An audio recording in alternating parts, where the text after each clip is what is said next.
Good morning. So in the last part of videos हम लोगों ने क्या देखा कि हमने देखा मैनेजमेंट के सारे फीचर्स, फंक्शंस, है ना। हमने ये फंक्शंस ऑफ मैनेजमेंट तक पूरा क्लियर कर लिया। अब आज का टॉपिक है what that is coordination. Now coordination क्या होता है जानने से पहले एक बात मैं क्लियर करना चाहता हूँ कि कोऑर्डिनेशन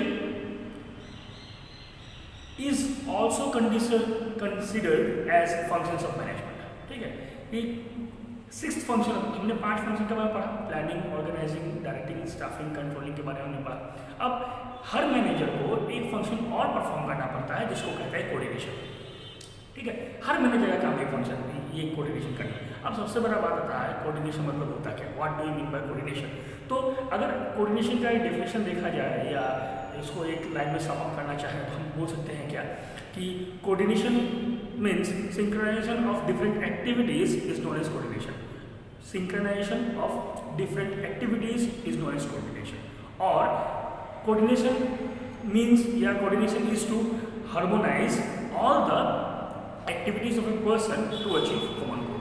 मतलब क्या, जितना भी एक्टिविटीज है उसको इस तरह से लाना बिना लड़ाई झगड़े, बिना प्रॉब्लम क्रिएट हुए, सो दैट हमारा ऑर्गेनाइजेशन गोल अचीव हो सके। तो ऑर्गेनाइजेशन गोल को अचीव करने के लिए अलग अलग लोगों का जितना फंक्शंस है उसको एक साथ करके सही तरीके से लाने को कहते हैं क्या, कोऑर्डिनेशन। एक ही साथ अलग अलग काम। फॉर एग्जाम्पल अब मैं आपको बता रहा हूँ कि एक बिजनेस में क्या होता है, हर तरह का अलग अलग काम होता है। प्रोडक्शन चल रहा है, मार्केटिंग चल रहा है, सेल्स चल रहा है, फाइनेंस का काम चल रहा है, रिक्रूटमेंट चल रहा है। अब ये सारे काम एक साथ होने चाहिए, है ना, तब ऑर्गेनाइजेशन क्या होगा, आगे बढ़ पाएगा। मेरी बात समझ रहे हो क्या बोल रहे हैं कि अब आपकी क्लास वही ले लेते हैं। आपको मैं बिजनेस का एग्जांपल देने से ज़्यादा आपको रिलेट कर पाओगे। मैं आपके कॉलेजेस का, आपके स्कूल का एग्जांपल दे रहा हूँ कि आप जिस कॉलेज या स्कूल में पढ़ रहे हो वहाँ पे क्या होता है कि एक साथ ही क्या होता है, क्लासेस चलते रहते हैं। आपका अकाउंट्स का क्लास चल रहा है, उधर BST का क्लास चल रहा है, उधर बैंकिंग चल रहा है, उधर इकोनॉमिक्स चल रहा है, उधर इंग्लिश चल रहा है, उधर कॉमर्स और मैथमेटिक्स चल रहा है ना।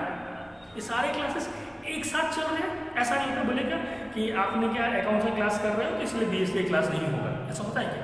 नहीं, ऐसा नहीं होता है। अलग अलग जगह में अलग अलग सब्जेक्ट्स चल रहे होते हैं, है ना। तो इसको कहते हैं क्या, कोऑर्डिनेशन। ऐसा नियम बनाना, ऐसे इस तरह से काम को प्लान करना, एक्टिविटीज़ को ऐसे प्लान करना कि सारे एक्टिविटीज़ हो सके और हम अपना गोल को अचीव कर सकें। That is known is what, coordination. उसके बाद हम देखेंगे features of coordination. What are the features of coordination? Clear? Coordination मतलब क्या होता है वो क्लियर हो गया। ठीक है, फीचर्स ऑफ कोऑर्डिनेशन जाने से पहले एक बार फिर से कोऑर्डिनेशन रिवाइज कर लेते हैं कि व्हाट इज कोऑर्डिनेशन।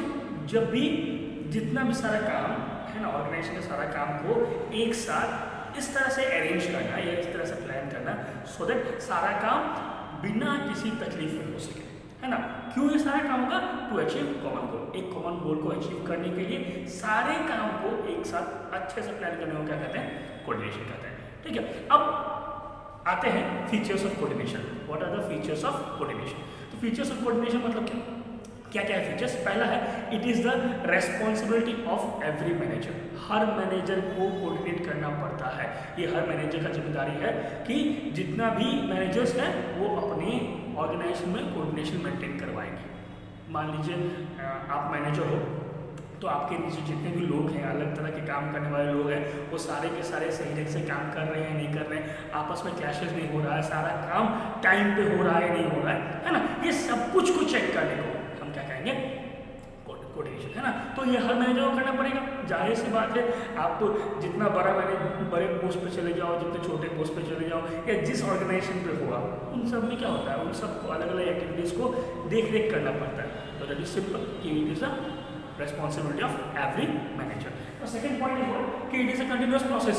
मतलब क्या कि मैनेजमेंट कोऑर्डिनेशन मैनेजमेंट की तरह कंटिन्यूस है। ऐसा नहीं होता कि आज के दिन आपने प्लान किया, आज के दिन आपने कोऑर्डिनेट कर लिया और उसका कोऑर्डिनेशन नहीं चाहिए। नहीं, हर दिन या हर एक एक्टिविटीज के बाद, हर एक पीरियड ऑफ टाइम के बाद आपको क्या करना पड़ेगा, कोऑर्डिनेशन करते रहना पड़ेगा। And the last point is integrates group effort. मतलब क्या, जितने भी ग्रुप एफर्ट्स हैं उसको एक साथ लाता है। हमने एक डेफिनेशन बताया था आपको कि वो क्या करता है कि नहीं, सारे ग्रुप एफर्ट्स को इस तरह से लाता है सो दैट हम एक कॉमन गोल को अचीव कर सकें। तो सारे जो ग्रुप अलग अलग लोगों का जो काम है ना, वो सारे काम को इस तरह से इंटीग्रेट करके रखता है, बांध के रखता है सो दैट हम अपना गोल को अचीव कर सके। क्लियर? तो सिंपल बात, 3 फीचर्स मैंने आपको क्लियर करवा दिया। पहला, रेस्पॉन्सिबिलिटी ऑफ एवरी मैनेजर, हर मैनेजर का जिम्मेदारी होता है कि वो अपने ऑर्गेनाइजेशन में, अपने डिपार्टमेंट में कोऑर्डिनेट करके चले। नेक्स्ट, कंटिन्यूस प्रोसेस, कि बार बार चाहिए होता है करने के लिए। और थर्ड क्या है, इंटीग्रेट्स ग्रुप एफर्ट्स, मतलब सारे ग्रुप एफर्ट्स को बाइंड करके रखता है to achieve organisational goal. Now next, coming to the importance of coordination, कि कोऑर्डिनेशन का इंपॉर्टेंस क्या है। तो पहला आता है क्या, साइज ऑफ द ऑर्गेनाइजेशन। देखिए, जितना बड़ा ऑर्गेनाइजेशन रहेगा उतना ज़्यादा आपको कोऑर्डिनेशन का लगाना पड़ेगा, है ना। क्यों? अलग अलग डिपार्टमेंट रहेगा, बहुत सारे लोग रहेंगे, बहुत सारे एक्टिविटीज चलता रहेगा, तो उन सारे एक्टिविटीज को प्लान करने में बहुत तकलीफ होता है, ठीक है। तो उसके लिए कोऑर्डिनेशन बहुत जरूरी होगा। तो जितना बड़ा ऑर्गेनाइजेशन रहेगा उतना ज़्यादा आपको कोऑर्डिनेशन करना पड़ेगा। छोटा ऑर्गेनाइजेशन, सपोज मान लीजिए किसी ऑर्गेनाइजेशन में 2 लोग काम कर रहे हैं, तो उतना कोई ज़्यादा प्रॉब्लम क्रिएट नहीं होगा। क्यों? पहले आप कर लो, उसके बाद हम कर लेंगे, है ना। पहले मैं कर लूँगा, उसके बाद आप कर लोगे, ठीक है। तो ये हो गया size of the organisation. Next क्या है, स्पेशलाइजेशन। अब होता क्या है कि हर एक ऑर्गेनाइजेशन में स्पेशलाइज्ड पर्सन होते हैं, डिपार्टमेंटल हेड, है ना। तो जितने भी हेड हैं वो सब अपने आप को क्या सोचते हैं कि मैं सब जानता हूँ, आई एम एक्सपर्ट, है ना, मैंने जो बोला वही परफेक्ट होगा।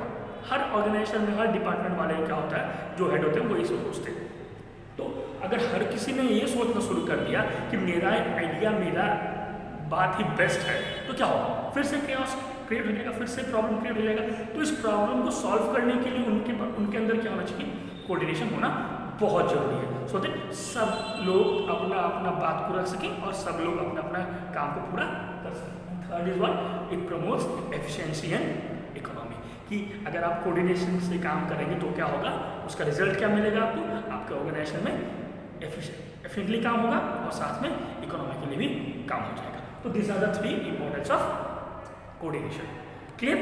अब 2 टॉपिक और रह चुका है, कि पहला टॉपिक क्या है कि एक लाइन कहा गया है कि coordination is regarded as essence of management. Coordination को मैनेजमेंट का सबसे इंपॉर्टेंट पार्ट कहा जाता है। ऐसा क्यों? ठीक है, मेरा फिर से नोट डाउन कर सकते हो आप लोग कि coordination is regarded as essence of management. Why? Questions भी कभी कभी ऐसा आता है एग्जाम में।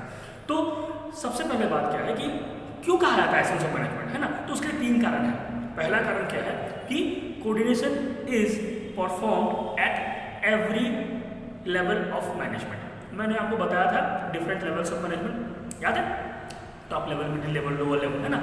तो जितने भी लेवल्स हैं इन सब के बीच में कोऑर्डिनेशन होना बहुत जरूरी है। क्यों सर, है ना। अब मान लीजिए टॉप लेवल वाले ने जो प्लानिंग किया है या जो गोल सेट किया है या अपना फंक्शन किया है ना, उसको अगर लोअर लेवल और मिडिल लेवल वाले नहीं मानते, उन दोनों के बीच में काम नहीं हो रहा है, तो चलेगा क्या? नहीं। उन्होंने एक टारगेट सेट किया है, उस साथ में क्या हुआ, इन्होंने जो काम दिया है अपने टारगेट को पूरा करने के लिए, है ना, और साथ में जो लोअर लेवल वाले जो है, इन तीनों को क्या होगा, अपना अपना काम एक साथ करना पड़ेगा। क्लियर? ऐसा नहीं कि टॉप लेवल वाले काम कर रहे हैं तो लोअर लेवल वाले बैठे हुए, ऐसा नहीं हो सकता, है ना। तो इन तीनों में क्या चाहिए, इन तीनों लेवल पे क्या होगा, आपको कोऑर्डिनेशन चाहिए। ठीक, सेम उस तरह से क्या होता है, coordination is required at every functions of management. जितने भी फंक्शंस ऑफ मैनेजमेंट हैं, आप प्लानिंग से लेकर कंट्रोलिंग तक देख लो, इन सब में प्लानिंग करने समय भी आपको क्या चाहिए, कोऑर्डिनेशन चाहिए होगा। ऑर्गेनाइजिंग में चाहिए, डायरेक्टिंग में चाहिए, स्टाफिंग में चाहिए और कंट्रोलिंग में चाहिए। तो जितने भी फंक्शंस ऑफ मैनेजमेंट हैं उन सब में हमको क्या चाहिए, कोऑर्डिनेशन करना बहुत जरूरी हो जाएगा। और लास्ट क्या है कि coordination is the important of management, importance of management, मतलब क्या, coordination is very important part of management. ऐसा एक पॉइंट हो सकता है। क्यों? क्योंकि देखिए फीचर्स क्या लिखा हुआ, it is the responsibility of every manager, है ना। तो बिना कोऑर्डिनेशन के क्या होगा, ऑर्गेनाइजेशन में केओस, कॉन्फ्लिक्ट क्रिएट होगा, है ना, लड़ाई झगड़ा होगा या बात ठीक से नहीं बन पाएगा, है ना। तो इन सब चीज़ों को दूर करने के लिए क्या चाहिए, हम लोग को कोऑर्डिनेशन का होना बहुत जरूरी है। ठीक है, तो this is why coordination is known as essence of management. अपने 3 पॉइंट लिख देना है। नाउ एक टॉपिक और रह गया है कि अब सबसे इंपॉर्टेंट बात क्या है कि what is difference between coordination and cooperation.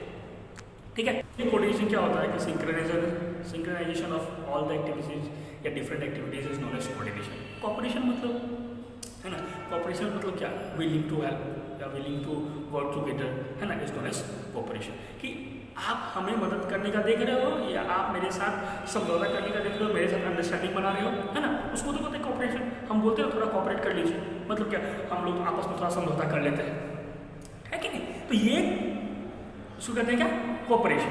तो अब एक बात याद रखिएगा कि कोऑर्डिनेशन और कोऑपरेशन में डिफरेंस क्या क्या है। देखिए कोऑर्डिनेशन क्या है, फॉर्मल है, कभी कभी इनफॉर्मल भी होता है, और कोऑपरेशन क्या है, टोटली इनफॉर्मल। मेरा मन करेगा मैं आपके साथ कोऑपरेट कर रहा हूँ, मेरा मन नहीं करेगा कोऑपरेशन नहीं करूँगा। लेकिन कोऑर्डिनेशन जो आपको काम दिया गया है जिस टाइम पे, उस टाइम पे आपको करना पड़ेगा। क्लियर है ना, कि कोऑर्डिनेशन को आप ऐसा नहीं कि मानने का मन है तो मानेंगे, नहीं मानने का मन तो नहीं मानेंगे, नहीं है ना।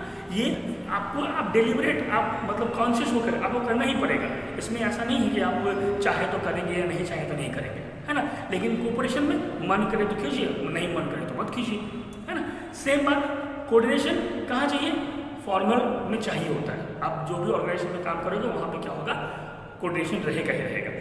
नेक्स्ट कोऑपरेशन है ना, मतलब इनफॉर्मल रिलेशन होता है। कोऑर्डिनेशन में क्या है, सपोज मैं बिजनेस स्टडीज पढ़ाता हूँ, मेरे एक कलीग हैं वो अकाउंट्स पढ़ाते हैं, है ना। तो हम दोनों एक दूसरे को जानते हैं, हम दोनों एक कॉलेज में काम कर रहे हैं, that is known is what, coordination. अब ऐसा कोऑपरेशन मतलब क्या हुआ कि हम दोनों एक दूसरे को पहले से जानते हैं और हम दोनों ने क्या किया, आपस में टाइमिंग खुद से मिलाकर एक्सचेंज कर लिया classes, that is known is cooperation. अब कोऑर्डिनेशन क्या है, टाइम टेबल बनाया हुआ है और हम दोनों को क्लासेस, मेरा क्लास उनके बाद करने का है। कोऑपरेशन क्या हुआ कि आज मुझे थोड़ा कुछ काम आ गया, मैंने बोला सर एक काम कीजिए, आप मेरे बाद क्लास ले लीजिएगा, उन्होंने मान गए, that is known is cooperation. तो ये दोनों चीज़ का डिफरेंस बहुत इंपॉर्टेंट है, वो तो आपके बुक में दिया हुआ डिफरेंस प्लीज को आप नोट डाउन कर लीजिएगा, ठीक है। नाउ एक और बात है कि ये पूरे मैनेजमेंट चैप्टर में एक टॉपिक है कि आज के दिन में मैनेजमेंट का रोल क्या है, मैनेजमेंट इन 21st सेंचुरी, है ना।